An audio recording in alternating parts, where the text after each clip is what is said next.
Lagi-lagi Kepala Bea Cukai dicopot jabatannya oleh Menteri Keuangan Sri Mulyani. Rahmadi Effendi Hutahayan dicopot jabatannya sejak Kamis 9 Mei 2024 sebagai Kepala Bea Cukai Purwakarta karena temuan indikasi penyalahgunaan wewenang. Kasus ini bermula ketika Rahmadi dilaporkan ke KPK oleh Wijanto Tritasana. Wijanto menduga Rahmadi tidak menyampaikan laporan harta kekayaan penyelenggara negara atau LHKPN secara benar. Dugaan ini muncul sewaktu Rahmadi menjalin bisnis bersama Wijanto di 2017. Saat itu Wijanto mendapat pinjaman uang senilai 7 miliar rupiah dari Rahmadi dengan syarat agar istri Rahmadi dijadikan komisaris utama dan pemegang saham 40%. Namun Rahmadi disebut tidak memasukkan pinjaman uang tersebut ke LHKPN KPK. Pada 2017, Rahmadi melaporkan kekayaan sebesar 3,2 miliar rupiah. Bahkan hingga 2022, total harta Rahmadi hanya 6,3 miliar rupiah. Jumlah ini lebih kecil dari 7 miliar rupiah yang merupakan pinjaman.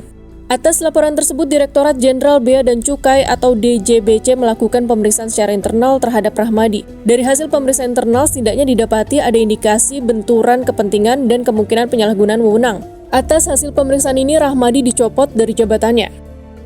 Kami memfollow up surat yang kami pernah kirim kepada Ibu Menteri. Terus hari ini kami memasukkan lagi surat ke Irjen Kementerian Keuangan untuk perkara yang kami laporkan baik di KPK maupun yang terakhir itu di kantor instansi yang terkait yang kami laporkan. Anggap dia daftarkan, anggaplah 60 miliar dia sudah akui di Polda Metro itu bahwa 60 miliar itu adalah milik perusahaan. Tapi kita cek di AHU. Di AHU itu jelas, saham dari istrinya itu adalah sebesar 40%. Notabene dari 60 miliar yang sudah diakui dari uang perusahaan, 40% adalah 24 miliar. Dicatatkan atau tidak ke LHKPN? Usahanya dicatatkan atau tidak?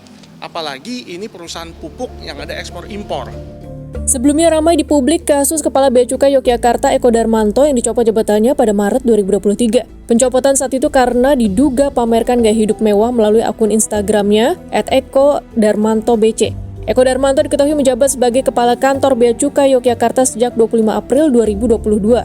Buntut dari pencopotan, Eko kini menjalani sidang dakwaan terkait dugaan gratifikasi. Eko Darmanto didakwa menerima gratifikasi sebesar 23,5 miliar rupiah. Sidang dakwaan digelar di Pengadilan Tipikor Surabaya Selasa 14 Mei 2024.